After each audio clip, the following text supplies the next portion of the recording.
नमस्कार मित्रों, प्यारे बच्चों, आप देख रहे हैं प्रेम सर की पाठशाला।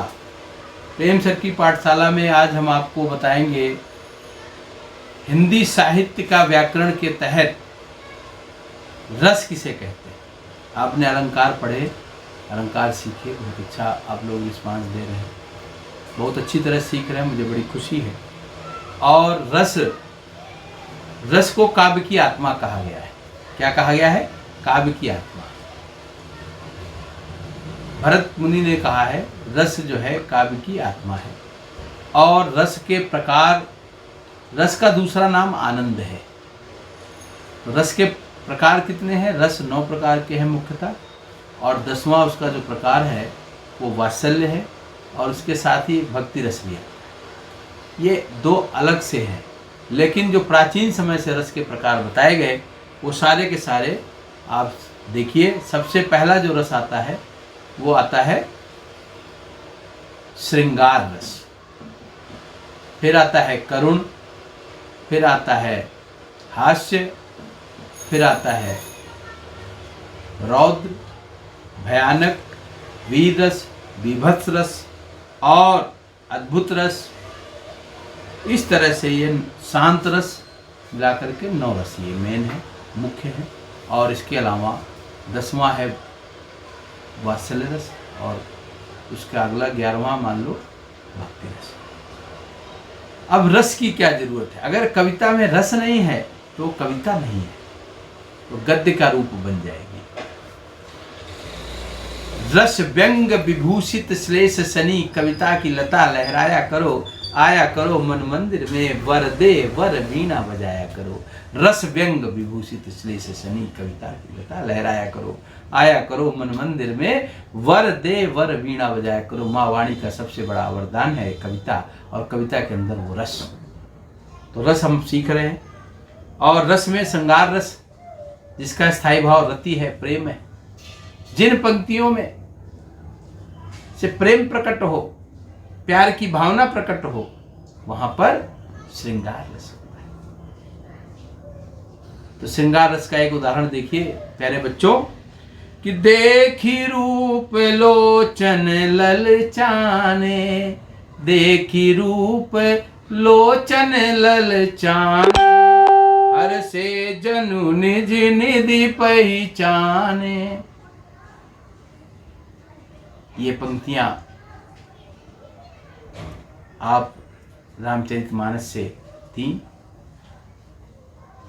जब सीता जी को के स्वयंवर के लिए राम गए हैं तो उन्होंने देखा है, तो सीता जी की सुंदरता को देखकर वो लालच में आ जाते हैं। तो वहाँ श्रृंगार रस का यह अद्भुत वर्णन है। इसके साथ ही हास्य रस आपको बता दूं। हास्य रस क्या होता है? ऐसी रचना जिसमें हंसी उत्पन्न हो जाए, हास्य रस कहलाता है। वो रचना हास्य रस की कहलाती है। हास्य रस के लिए मैं एक छोटा सा उदाहरण आपको बताता हूँ कि दो नापात बबूल का, तामे तनिक पिसान, राजा जी करने लगे छठ क्षमा शेरा। तो ऐसे ऐसे राजा जी थे कि 2 ना बबूल के पत्ते का बना रहे हैं और हर 6 महीने पे दान दे रहे हैं। इतने कंजूस राजा का वर्णन है। ये हास्य का विषय है, क्योंकि बबूल का पत्ता इतना छोटा होता है कि उसका दोना बनेगा ही नहीं, और बन भी गया तो उसमें पिसान जो है, आटा इतना थोड़ा सा आएगा, जो हंसी की बात है कि वो संभव ही नहीं। तो इस तरह से बहुत सारे उदाहरण हैं बच्चों। आप जहाँ भी कहीं चुटकुला सुनते हैं तो हास्य का उदाहरण मिलता है। कहीं आप ऐसी बात, असामान्य बात देखते हैं तो आपको हंसी आ जाती है। हास्य हर जगह है।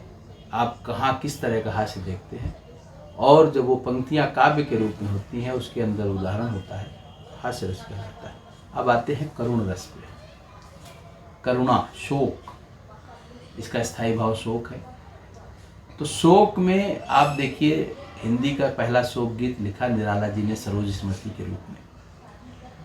और करुण रस का सबसे अच्छा उदाहरण नरोत्तम दास ने प्रस्तुत किया सुदामा चरित्र में, जब वो सुदामा को कृष्ण से मिलाते हैं और कृष्ण और सुदामा मिलते हैं तो सुदामा की दशा देख करके कृष्ण कितना व्याकुल हो जाते हैं और कहते हैं, ऐसे बेहाल बेवाइन सो पग कंटक जाल लगे पुनि जोए, हाय महा दुख पाए सखा तुम आए इतै न कितै दिन खोए, पानी परात को हाथ छियो नहीं नैनन के जल सो पग धोए।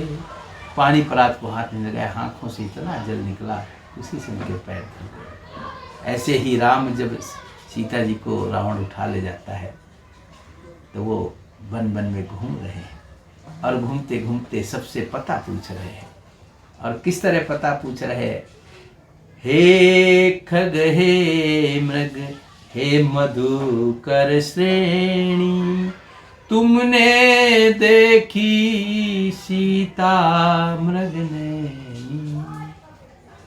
तो जहाँ पर दशा इसी तरह जब लक्ष्मण को मूर्छा आती है तब विलाप करते हैं, करुण रस की उत्पत्ति होती है, शोक की होती है। यह अगला रस है अद्भुत रस। अद्भुत रस की क्या खासियत, विस्मय आश्चर्य प्रकट हो। कोई ऐसी चीज देख लो, कोई ऐसा वर्णन हो जिसमें अद्भुत हो, आश्चर्य हो, वहां पर होता है। जब राम की चक्रवर्ती सेना ने घोड़ा पकड़े हुए दो बालकों को देखा तो अद्भुत रस उसमें उत्पन्न हो गया। अरे ये छोटे से बालक हैं और इन्होंने सेना ये घोड़ा पकड़ रखा है और ये सैनिक मार रखे। तो वहां पर कहते हैं, यहाँ उहाँ दुई बालक देखा, मति भ्रम मोर की आन विशेखा। ये मति भ्रम है या सत्यता है?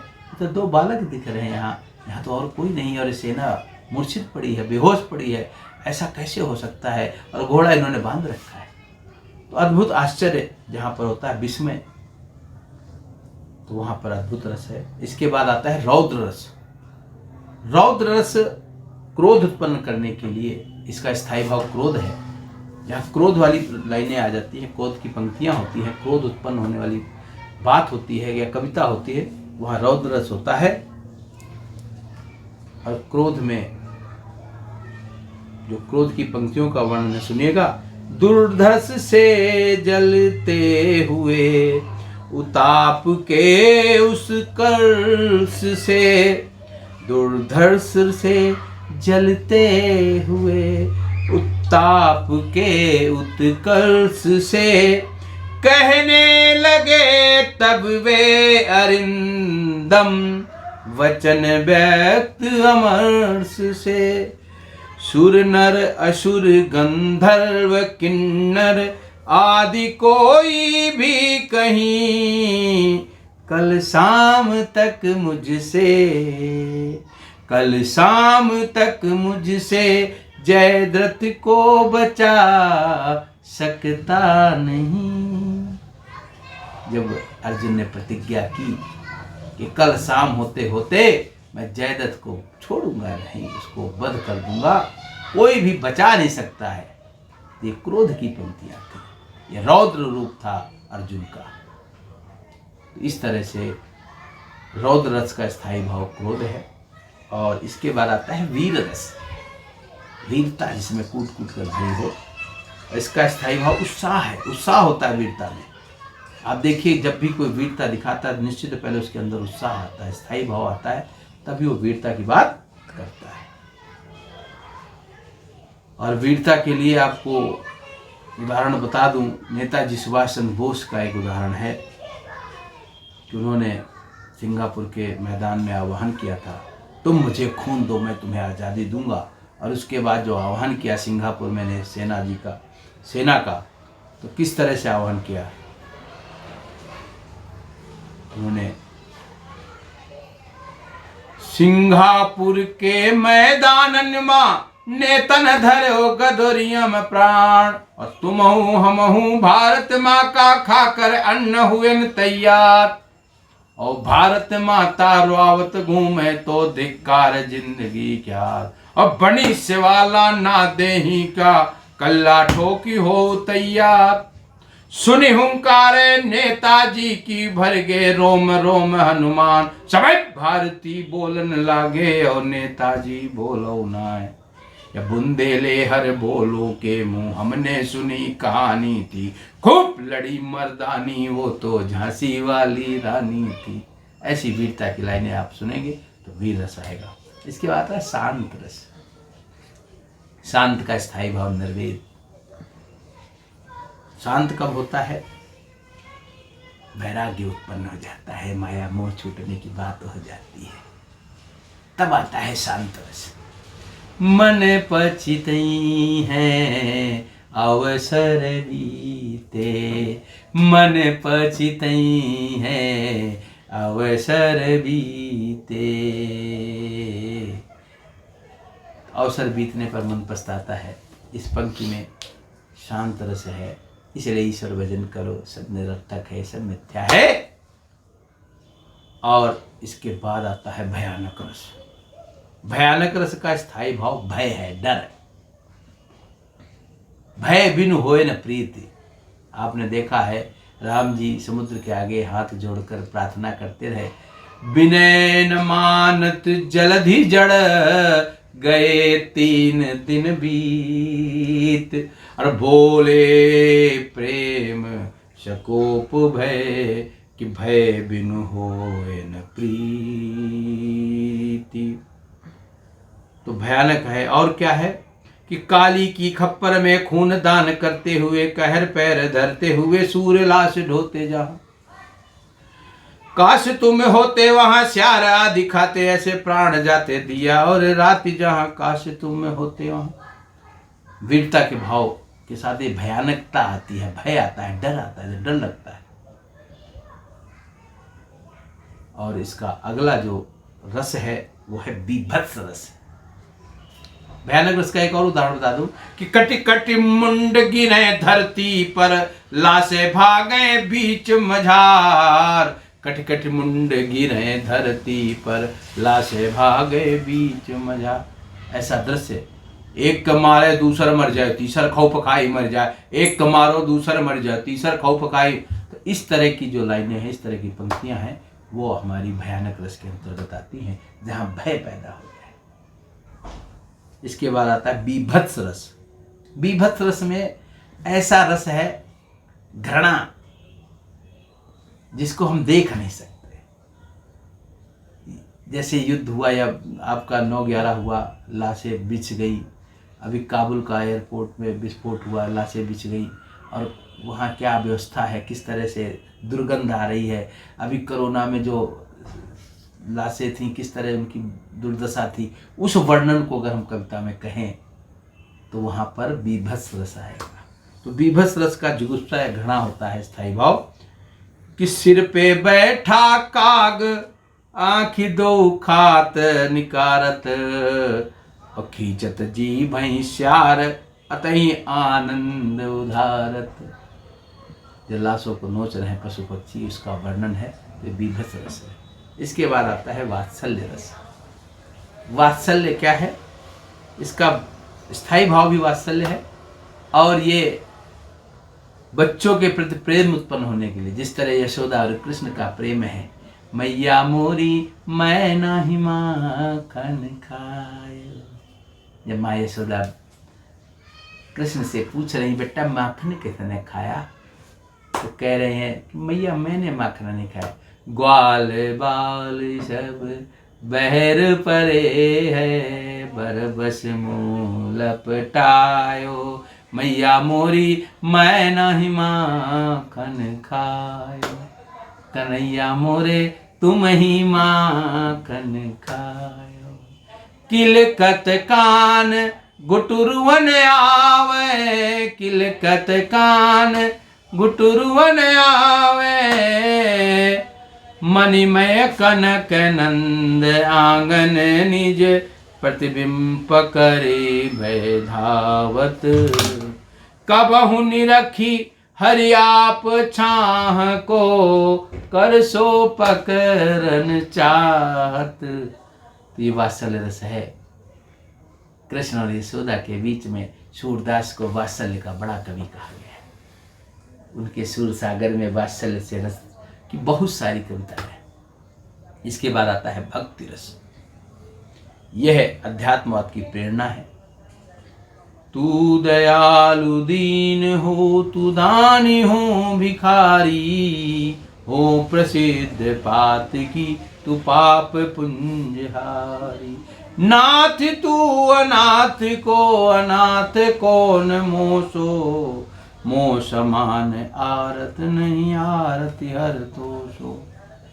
तो हम ईश्वर से जब वंदना करते हैं, भक्ति करते हैं, मीरा की भक्ति प्रसिद्ध है। पायो जी मैंने नाम रतन धन पायो, पायो जी मैंने नाम रतन धन पायो। तो ये भक्ति रस है। बहुत सारे भक्ति के भक्तिकालीन कवि हुए, सूर, तुलसी, मीरा, इन सब का वर्णन है। इनकी रचनाओं में भक्ति रस प्रमुखता से मिलता है। इस तरह से 9 मुख्य रस हैं और 2 नए रस है। 11 रसों का वर्णन है।